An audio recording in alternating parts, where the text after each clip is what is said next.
to welcome our next speaker, Dr. Kenneth Teague, who we are very pleased to see this evening, and he will talk about the textiles and rugs and ceremonial monastery costumes of Ladak. Welcome, sir. Thank you.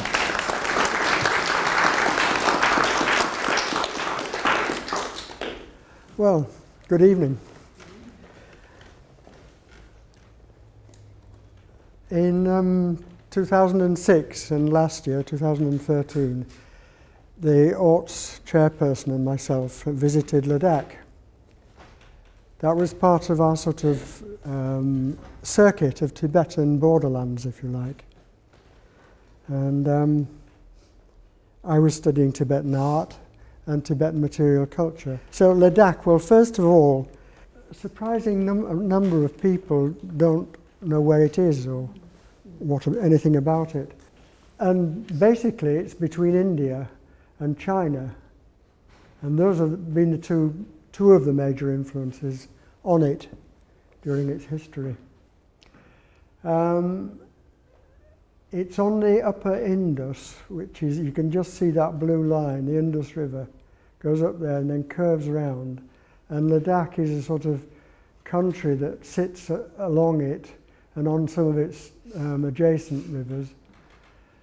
And it's to the west of Tibet, which of course, this being a modern map, doesn't show the main cultural influence on the whole region, which was Tibet. To the west of Ladak is Srinagar, now Kashmir. The whole shoot is Kashmir, but Srinagar is the capital of Kashmir there, and that's got a divided population, Muslims and what have you in there.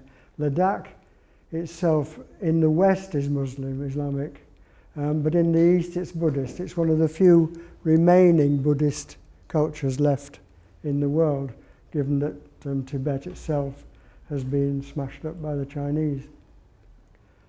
What were we doing? Well, for the past few years we've been circuiting these sort of borderlands of, in that direction of course, of China, of Tibet, sorry, going across the Taklamakan, down the western border of China, and then around through Bhutan, Sikkim, Nepal, and now we're in Ladak.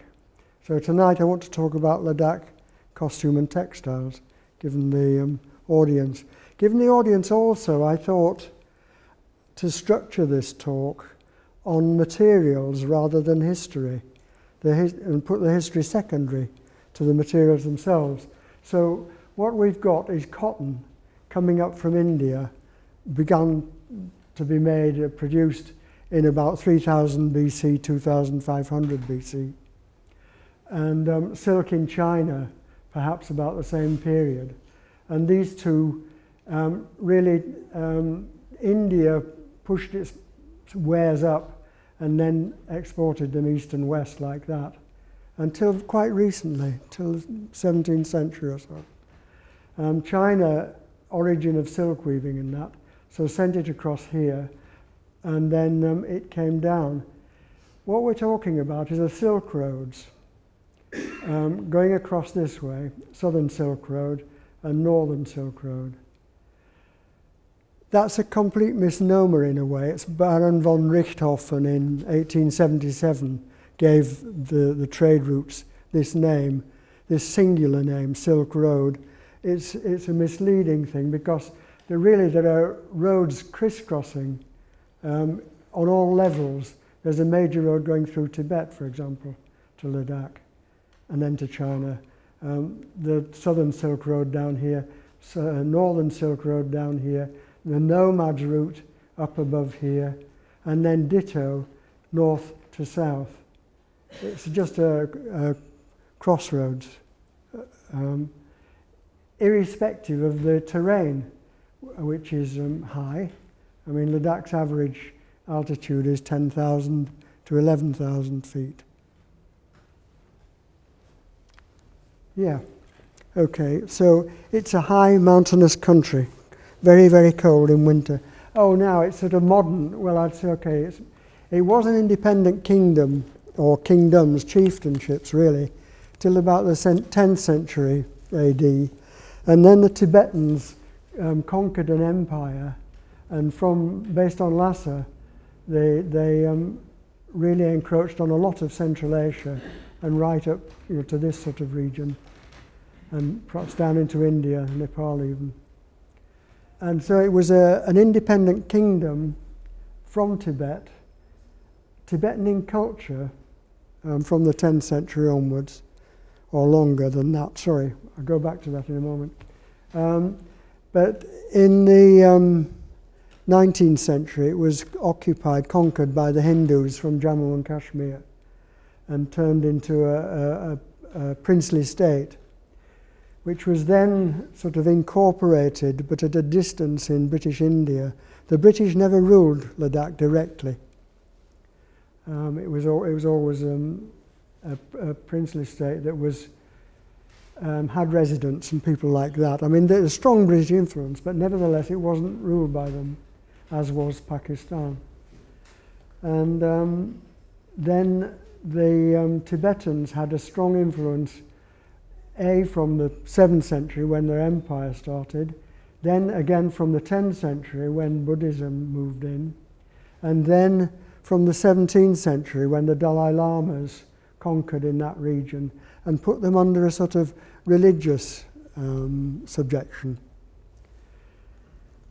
Then in the 19th century, the Dogras, the Sikhs, as I say, the Hindus of Ladakh, of Kashmir, conquered them. And then in 1947, it was incorporated into India proper with independence. That's its sort of rough political history. Major influences on it, apart from the trade, backwards and forwards. And from a very early time, long before Richthofen's, before the Silk Road was established, in the 5th century BC, there were Ladakhi and Kashmiri traders going along the Himalayas to Nepal, for example. In the 1st century, before that, in the 3rd century, after Buddhism had started, King Ashoka of India, the emperor, he sent missionaries up into the northern regions, and he probably built stupas, monuments to Buddha in Ladakh. And this was reinforced in the 1st and 2nd centuries, 3rd centuries, by the Kushan kings, who had a kingdom that was also based on this western region and straddled the Silk Road, which is how they made their money. So Buddhism was quite an early influence on that region. It didn't move into Tibet until the 7th century AD. That's 600 years or more before it took off here. And then Lhasa became the center and gradually drew away. Ladakh was the original impetus for Buddhism in Tibet, but Lhasa gradually drew away the center of gravity, and it's focused around there now. So this was an independent but Tibetan kingdom, and still is. I mean, not an independent kingdom, but a Buddhist culture. Yeah, so to the material culture.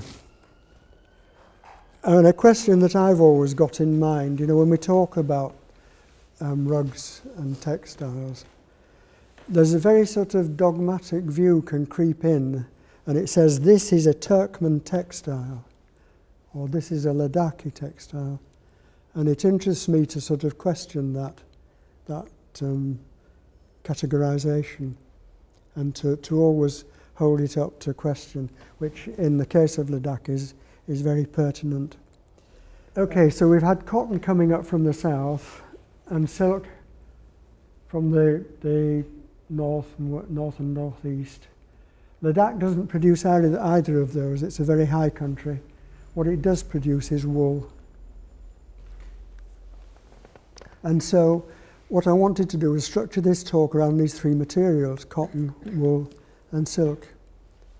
And we'll see how that goes. That's the Zojila. It's a pass which is in the entrance, as it were, the western entrance to Ladak from Kashmir. One of the other names for Ladak is that it's a land of passes. And you know, although that's not too bad a pass as they go, 9,000 feet or something, it's very treacherous in the weather, so it can get cut off. We crossed in summer, but in winter it can be very treacherous indeed. And that's another pass that's much more alarming. That's the Kardung La, going north on the route to Yarkand and Central Asia. And that really is a problem. Even in midsummer last year, we were blocked. The trucks were having problems getting up that gradient and crossing it. There was a lot of parking and waiting for, you know, a batch of trucks being sent through, and then another batch. And up on top, it's this sort of countryside, quite barren. I mean, it's a high altitude desert, but lakes and really spectacular scenery. That lake features in an Indian film now. If you've ever seen it, it's called 3 Idiots. I can recommend it. And now we come to the livestock. And of course it's yaks at that altitude. Notice the camera shake there, because getting close to yaks makes me very, very nervous.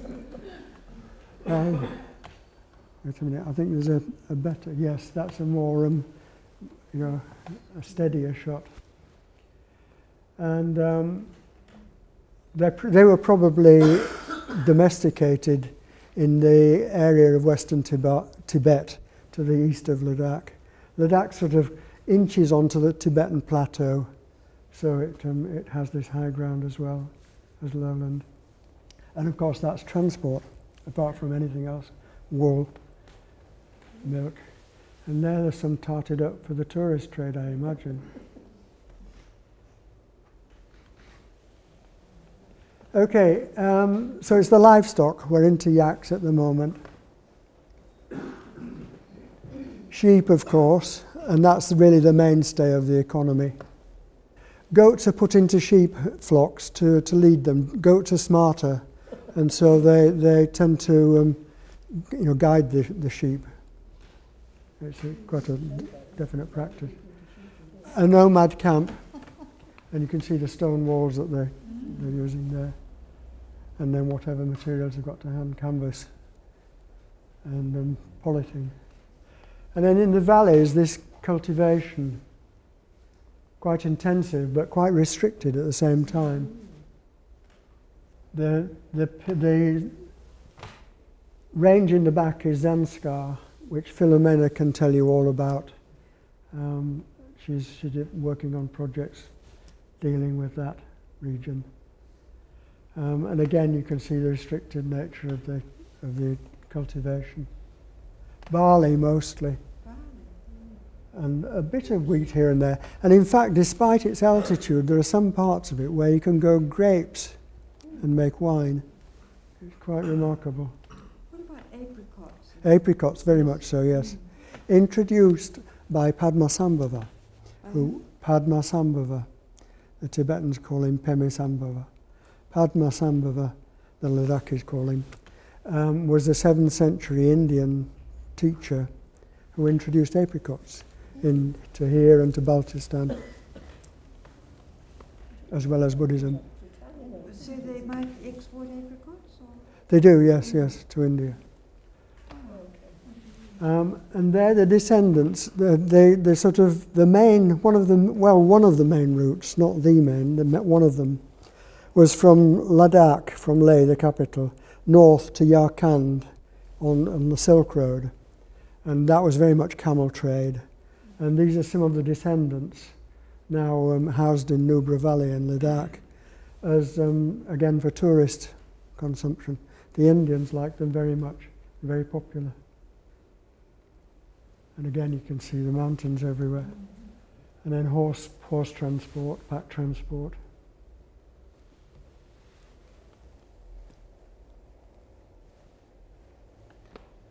So tourism is There's a big, This last 10, 15 years or more, yes. rugged, Sorry?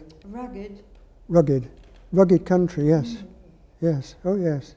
We've been on the roads and, you know, the sort of easy bits. Philomene's been up in the hills. That's put in at my wife's request because she likes donkeys. But I mean, they're typical also of Islamic countries for riding and for pack. And again, that's a bit of the scenery to show the contrast between highland and lowland, and a corner of a Buddhist temple there. Note that it's got Shiva's trident in. It's quite a mixed Buddhism. And that's the capital, the main street, Leh, L-E-H. Really the major city of the whole country. The other one, Kargil, is less important perhaps, in the west anyway.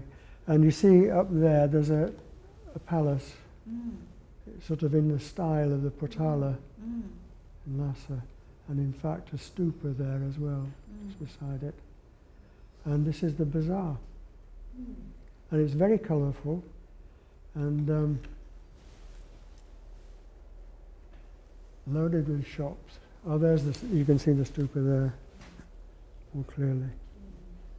Royal palace and another temple above it as well.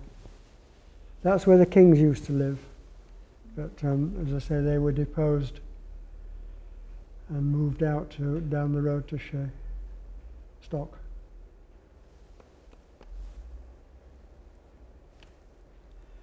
And okay, this is the cotton theme, because what's not always pointed out is that Buddha lived in a cotton producing society, and he dressed in cotton. That's what Indians wear or wore.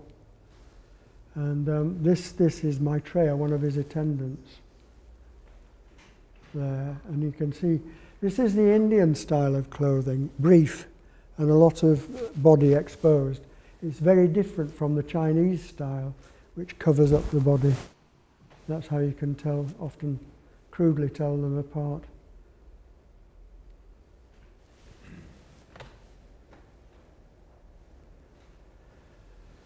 And that's a Maitreya. The Shakyamuni, the historical Buddha, is very prominent in South Asia, Southeast Asia. But in the north here, although he features in the temples quite regularly, it's in a minor key. The Buddha that is the pivot for northern Buddhism, both in Ladak, in Central Asia, in Mongolia, northern China, is Maitreya. And this is the Buddha to be, the next Buddha, who will come when the world is degenerate beyond question, and he comes to redeem it.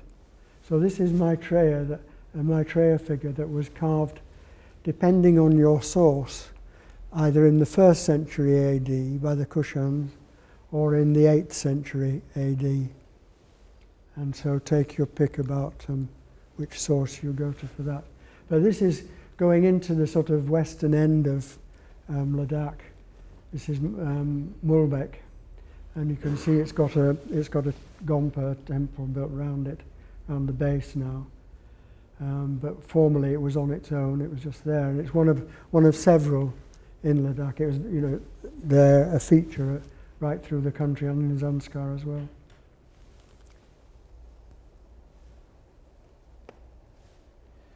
That's a modern version of Maitreya, built about 15, 20 years ago in a yellow hat monastery. And you can see he's dressed as a monk. And in this posture, this so-called European posture, he's ready to get up and come down into the world and redeem it. Crossed vajras, crossed thunderbolts there, it's a typical symbol for Tibetan Buddhism. And it's a very impressive piece, is that? You can see how big it is. There's a man, a monk. And this is again one of several in Ladak, modern Maitreyas in Ladak now, over the last 20, 30 years. But there's no gold, is there gold decorating that? It's gold paint. Gold paint. Yes. Yeah. And quite a sizable monastery around it. That's another one indoors, and that's been adopted. That's 3 stories high. It's about 15 meters in height, and that's been adopted by the local government as the face of Ladak. And continuing cotton, what happened after that initial push of Ashok and the Kushans around the beginning of the millennium, and then in the 7th, 8th century, Padmasambhava, I'll come on to him later with silk, but he was one of the so-called siddhas, the Mahasiddhas, great magicians who brought in Buddhism again from India in tantric form. And Milarepa was probably one of the greatest of these after Padmasambhava, was a yogi who dressed in a cotton shift. That's the same shift that's worn by corpses in the charnel grounds, in the burning grounds, the ghats. And that was his dress at 11,000, 12,000 feet or more. And it's to show, it was evidence that he could control his body temperature at that altitude and generate internal heat, tumo. And he is listening to the teachings of his teacher, Marpa. And that figure is in the Horniman collection, which was the sort of reason for the second trip that we made last year. The head of conservation, Louise Bacon, said, why don't we go there and look at research this collection that we've got. We've got a collection of about 40 pieces, these clay figures, about so high, which were made by an Indian civil servant in the 1870s. And at that time, the British in India were getting very nervous about the Russian advance through Central Asia. And so Forsyth was ordered to go into Central Asia to Xinjiang, northwest China, which at that time was ruled independently from China proper by a man called Yaqub Bey. And the plan was to sweet talk Yaqub into being a buffer state between India, British India, and the Russians. The first expedition mission didn't come off. It was a failure. Yaqub dodged the issue and went to the far east of Xinjiang, 1,000 miles away, so that he didn't have to talk to Forsyth and not offend the Russians in that way. And so they retreated, but then 3 years later they were sent again, this time with an escort, Gurkhas, soldiers, Britain flexing its muscles, and a lot of intelligence officers who were scouting the country as well, and the passes. Britain was worried that the Russians could A, come through the passes to the north very, very easily, or B, could not come through the passes to the north very easily. And people needed to find out. So there's a lot of geographical exploration at that period to establish this one way or other. So that's why the collection is in the, well, no, it isn't why the collection is in the ornament. These were Forsyth came back and he'd made this collection plus some other stuff which he displayed in the Crystal Palace, which was the major exhibition centre for Britain at that time. He showed them there in the so-called Yarkand court for several years, and then gave the collection to the Victorian Albert, which was just being established. in the 1950s, the V&A was cleaning house and decided it didn't want these figures. They weren't sort of fine arty enough for its collections, and so offered them to the Horniman. That's been a repeated process over the years. It's been very profitable for the Horniman. The V&A now, the Victorian Albert now, sort of regret that they did pass this collection to us, but there it is. So we went there to research this collection last year, and that was quite a successful trip. Anyway, that's another story. But 10th century Milarepa, 10th, 11th century Milarepa, and a cotton-clad enterprise to re-establish Buddhism there. Sticking with cotton, and I think this is wool actually, it's out of place. But anyway, spinning and weaving. Spinning with a drop spindle, weaving on two types of loom. Where's Michael? Yes. Spinning on two types of loom, a backstrap, which women weave on, with a waistband and a footrest of rocks or whatever. These are the nomadic peoples in eastern Ladakh, on the Tibetan plateau. And then the men in the same section weave on a ground loom which has a fixed heddle. And they actually kneel on the roller, the breast roller, the near roller, to keep the tension. Okay, that's ground looms, one type. The other type in central and western Nepal, Ladakh, is a frame loom, a heddle for. Hang on. Oh, there's the nomad woman in the Changtan. You can see.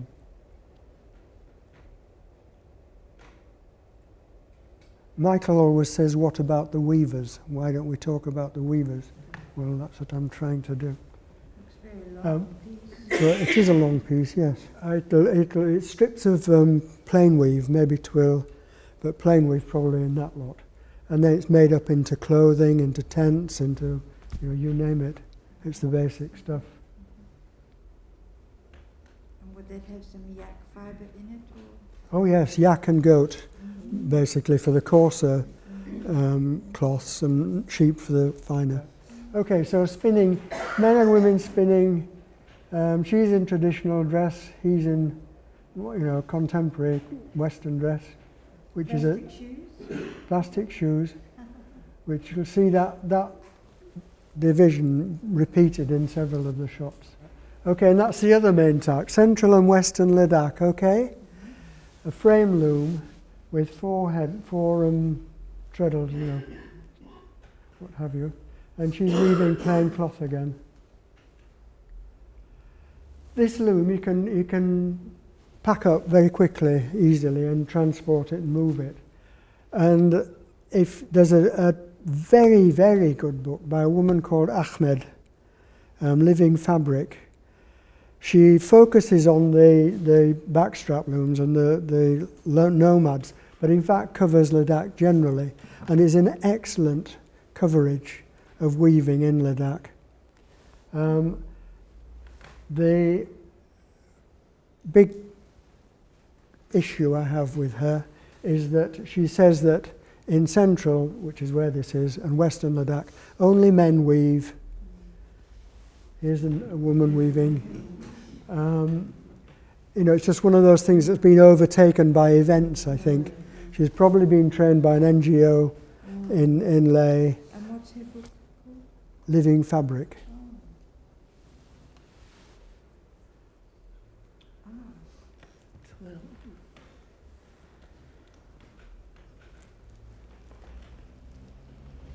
That's the family. Wow, what ages would they be? Any idea? Make a guess. 6 to 120. Yeah. Do the younger generation tend not to wear the traditional clothes? Yes and no. Some do, some don't. Some will still wear traditional Ladakhi costume. Others will wear traditional Tibetan costume now, although it's not Tibet itself. And this sort of waistcoat effort is typical Ladakhi, but the trousers are not, except now people wear them underneath the robe.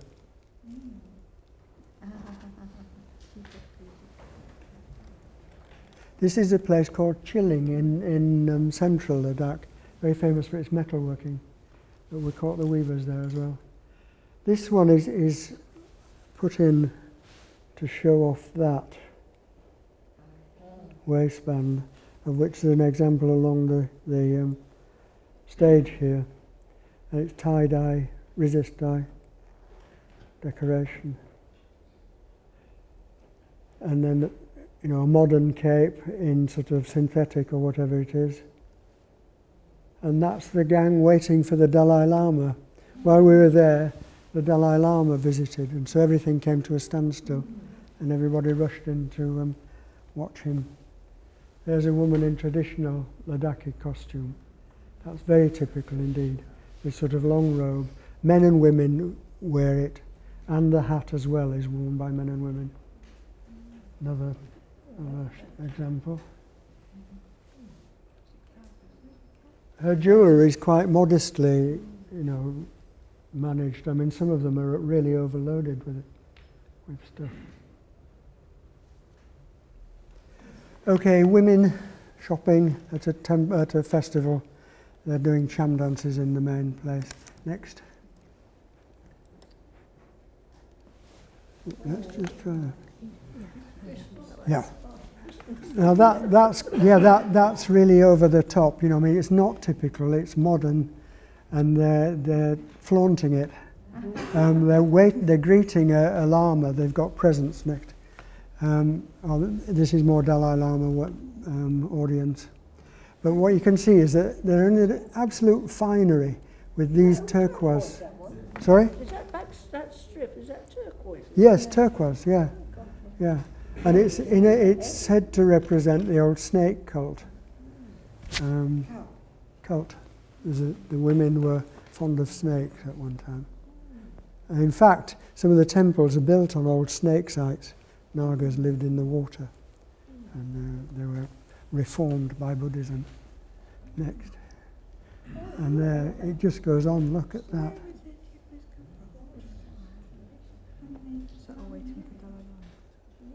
Next. And that's her dowry, you see. Yeah, next. You wouldn't have seen this if the Dalai Lama hadn't been probably. Well, no, we did come across, there was a gang of them, half a dozen of them in a lane. We saw those just in passing, you know. There was some Lama coming in to the district and they were welcoming him. That's the dealers in Leh. So you can see what's available on the market. Next. Yeah, there they are. Next. And there's the yellow hats waiting for the man. Next. And there's the man himself going past at high speed. Next. And that's just a shot to show lay officials, as it were, and a monk. That contrast between the two. Next. And that shows it again. These are brothers. And he's a tour guide. Modern dress, everything. And his brother shepherding the little monks around the monastery. Next. And there they are inside. That is one of my very, very favourite shots. A, because of the sort of classical gesture that he's got there. And B, because this is a young devil. Absolute pain in the neck, pinching, hitting his companions. You know, just being that's, you know, he's calmed down for a moment or two while his mate tells him something, and then he's on the attack again.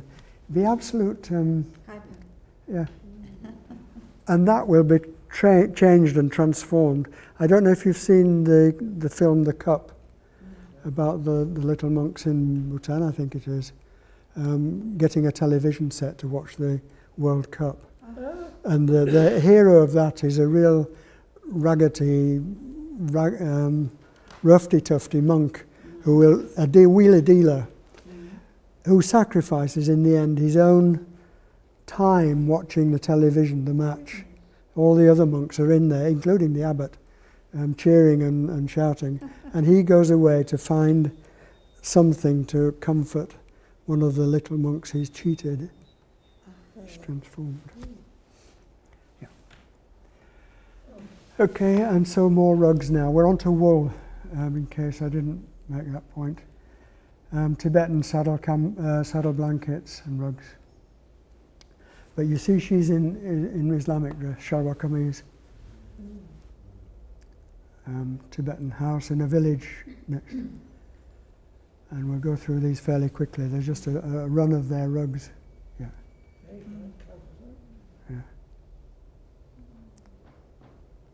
Yeah. Yeah. Yeah. Yeah. Yeah.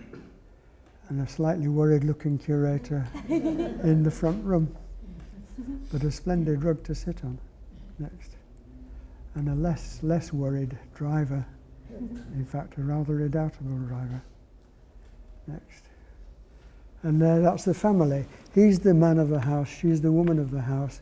He's an artist, this is one of his books. And obviously a businessman with all those rugs and saddle carpets and that. That's the interpreter we had, the guide. Next. And that's the woman of the house in her kitchen. And you can see, that's a pretty prosperous setup there. Yeah. Yeah. And these are Yarkandi rugs from Yarkand in Xinjiang, collected in about the 1920s, 30s. And to me they look very liberty in design and colouring. And brought down from Xinjiang by the Muslims who were going on Mecca going to Mecca on Hajj, and they were dropping off rugs on the way. To pay for the... Yes, yeah. That's one of the main dealers in Ladak, in case you're ever in Leh and want to look at his stock. He's pricey, but it's very good stuff. Okay, next. Which includes tiger rugs, which were put in for the Reverend's delight wherever he is. I think he's left. Tiger rugs. Love the position of the tail. Yeah. He looks as if he's been opened up. Yes, that's one type. There's a good book by Lipton, who was the woman who put an exhibition on at the Hayward in the 80s, was dealing with tiger rugs. Next. Abstract design. Oh, look at that.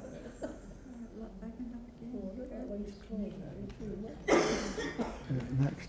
And you see that's two tigers together.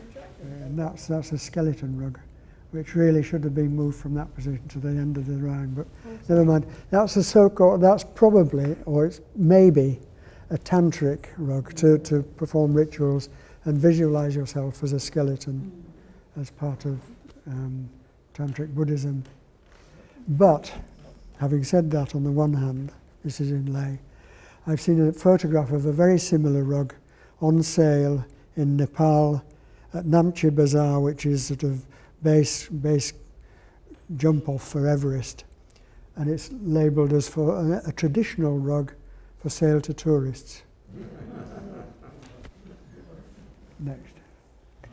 And then these are rugs from Central Asia, from Xinjiang, Yarkand and Khotan, and these would be traded down south into India. Next. And they're a very, very different breed from the Tibetan rugs. Next. Pomegranates. Pomegranates, yeah. Next. And again, these are in the lay dealer's shop, so you see the advertising I'm giving him.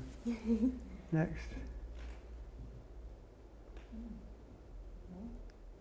And then this is rugs in action. This is a monk's cell, and he's got his sleeping rugs to rest on, and a text, and his bell and his thunderbolt symbols, and a drum to play his music. Those Those are tankas behind. There's more silk behind. You can Yeah, oh yes, yeah, the tanker's covered up.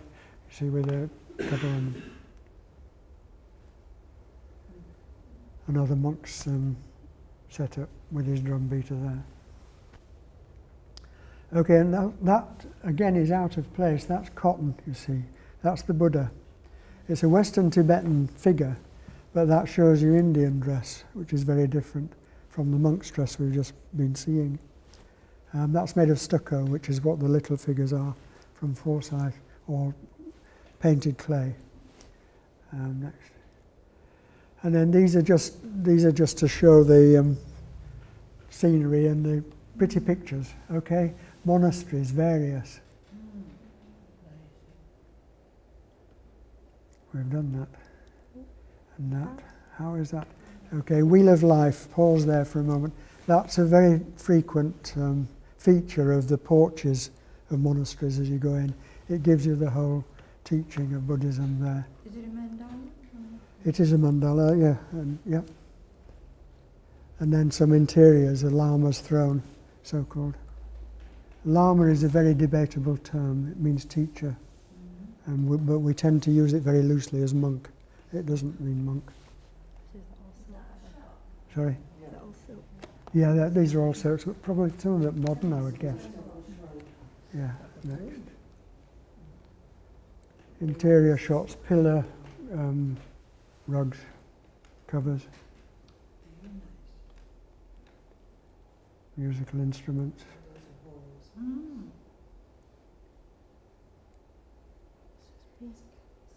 And then, if you remember Rupert Smith's talk about Wangdon, he was talking about some of these. These are seat mats that the monks sit on. Next. And you can see it there. And there's a whole pile of them there, in fact. That behind is the chief monk of Hemis Monastery. Yeah. He's the most powerful figure in Ladak of the... Next. The face of glory, which is a sort of emanation from Shiva's third eye.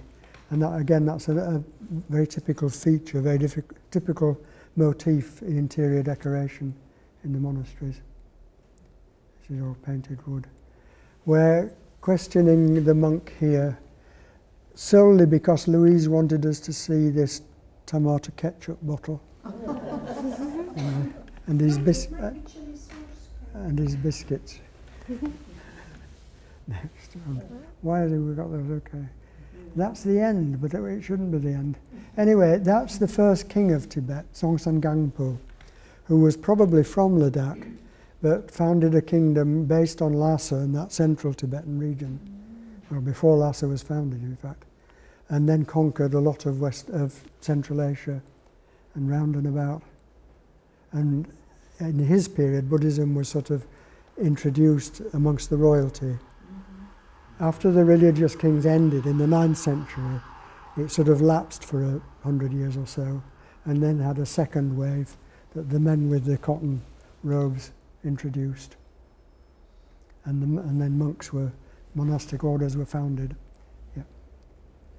And that's his wife, Wen Cheng, a Chinese princess who is also said to have introduced silk weaving into Tibet and tea and Buddhism.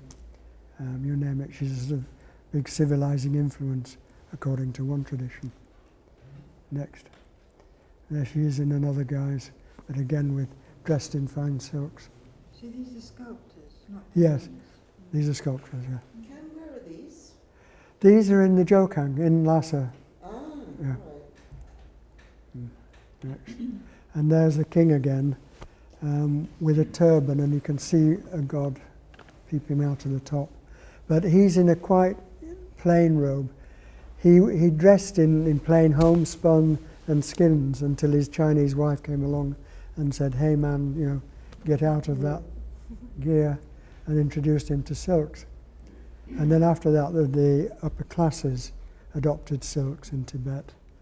And then eventually the monasteries grew in power and wealth, and they started to corner the silk trade as well with China. And so a lot of the into trading at that level, was in silks, which then became part of the Cham costumes that we come on to next. That's Padmasambhava in his glory, a wall painting. And the second Buddha to many Tibetans, Guru Rinpoche, a teacher. Next. And he manifests in that form, which is also a manifestation of one of the bodhisattvas. This is Mahakala, the great black one, and he's a manifestation of the very pious, pleasing Avalokiteshvara who leads people to paradise. So it's a very complex system, as Tibetan Buddhism. Next.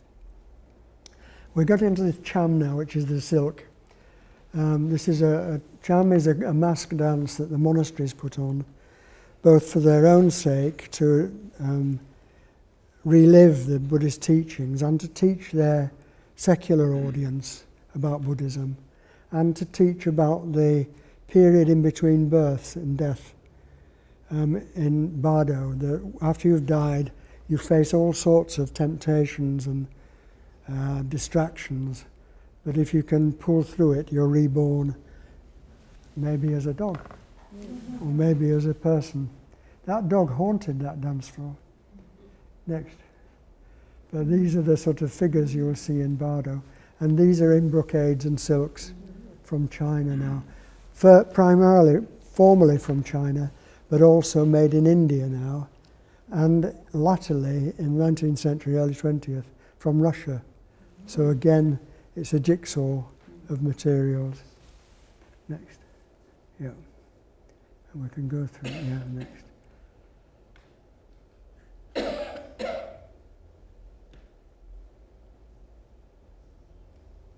Now that was in a place called Taktok in the far east of Nepal, of Ladak. In the centre there's a monastery called Phiang, which we also went to, and this is the setup there. And notice the difference in the costume of this setup, musicians. These are red hats, unreformed, they're not yellows like you saw earlier. Next. But look at the bone ornaments. These are black hats but with bone ornaments, which is probably pre-Buddhist in usage, probably shamanist, maybe Bon, the predecessor religion in Tibet. Was there any problem in going into monasteries and taking photos? Sorry? Was there any problem in going into No. No. The Buddhists are quite open about it. Hindus, it can be different and difficult. Next. But these are black hats doing their particular dance, and it's very different costume, as you can see. It's a different order of monks. Next. And they have a dance master who adjusts the costume, comes adrift in the dancing. It's very energetic dancing at times, and the dance master is always in attendance to stop the performance and adjust a dress. Next. And now they're going to kill, it's an exorcism ritual as well, so they kill an effigy made of clay. Next. And there's the various pokings and jabbings. And next. And some of the audience. These are Ladakhi monks. A lot of them refugees from Tibet when the Chinese invaded, and now settled and working, very successfully in Ladak. Next. But again, you can see their costume very different from that Buddha's costume that we showed earlier. Next. And it can get a bit sort of tedious. It's a 2-day job at least, and you can fall asleep. But this little boy is an incarnate Lama, and he's been recognized as a child, even as a baby, even as the rebirth of a particular teacher.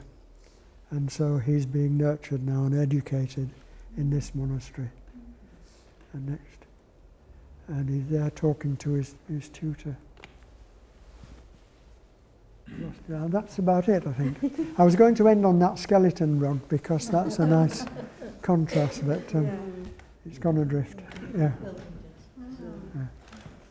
Yes, it's important. It's a very, very mixed society. There's been a huge influx of Indian army because of the war with Pakistan, or repeated wars with Pakistan, and the Chinese wars. So in that salient, there's tremendous army presence, which traditionalists say, oh, it's distorting Ladakhi culture, and you know, it's bad news. But a lot of Ladakhis themselves say it's great. You know, there's money, there's transport, there's jobs. Yeah. So. Yeah. Now that little boy what's his relationship to the Dalai Lama? The Dalai Lama is also an incarnate Lama. Yes, but this little... They don't have any, they have different lineages. Yes, different areas. Yeah. So he'll descend or be a reincarnation of a different teacher. I mean, the Dalai Lama just got it was lucky with the action, and the Mongols supported him particularly. In the 17th century, this system of incarnate lamas has been going on since about 1200. The Dalai Lama started in late 16th century, about 1580. So there's a long gap there, 500 years or so. And it's just a different lineage. Any questions? But the Dalai's got the Mongol support. Yeah, the Dalai's got the Mongol support, you see. That was the arm at that time. There's a lot of politics involved in Tibetan Buddhism particularly, and in the others as well.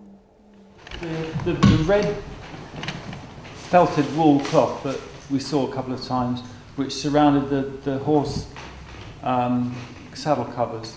Yeah. Did you see any evidence of that being made in Ladak? Because I'm rather of the opinion that was imported. Right, the reports in the 19th century, I think it was Moorcroft or somebody later, said they tried English broadcloth, which the British were intent on pushing, but it didn't last very well, and they turned to Russian broadcloth, at that period.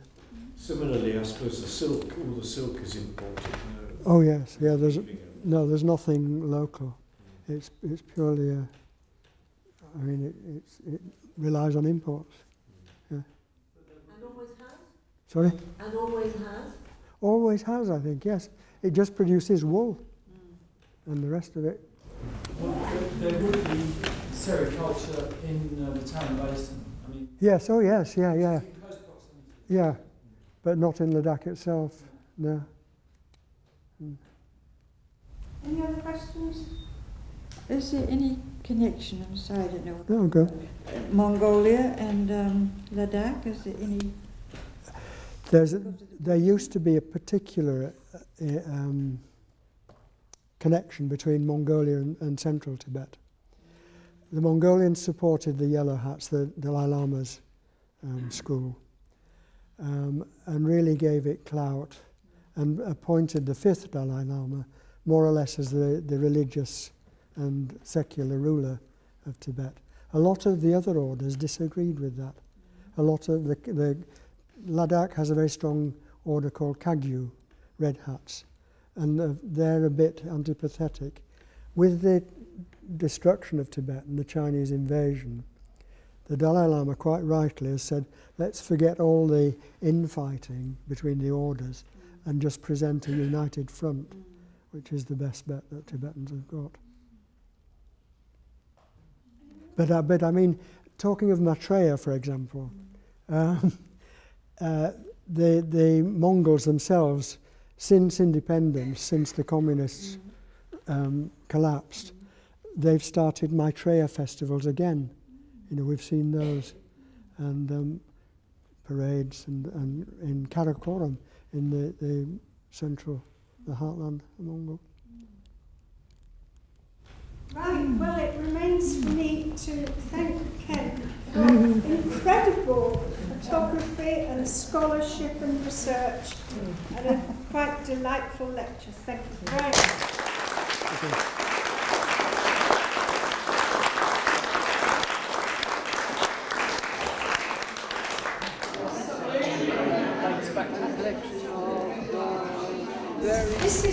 amazing example of tie-dye.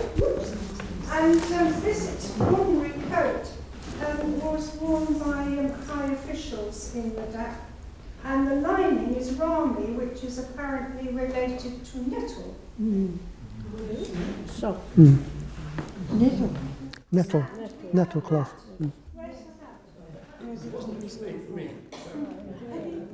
And it's called the Hat of Splendour. You might like look, the ones you showed were stiff, weren't they? Yes. The women wear. Yeah. You see, this one is It's quite obviously floppy. designed to come down in winter. Yes, And yeah. I think when I bought it, the guy actually had the flaps down. Yes, Because yeah. He was sitting up. Yeah. It was cold, obviously. But it's got some quite interesting. Yeah. I used to think these were fish, but I'm being told, I'm sure the lady who told me is right, they're actually leaves, which is a shame, because I thought it was very exciting if there were fish up in, on the Tibetan plateau. Very hardy fish. Do you wear it at all? No, I just use it for decoration. I mean, it's not in great shape. Look, I wouldn't want to damage it. It's going away and so on. What's this hair? Well, you have to keep it warm. But what is it? What is it?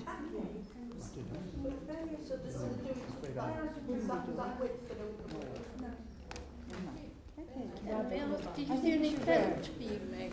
Any? Felt? No, no, alas and alack, but I'd like to. They've got felt, you know, there are felts in some of the temples, Kyrgyz and Kazakh.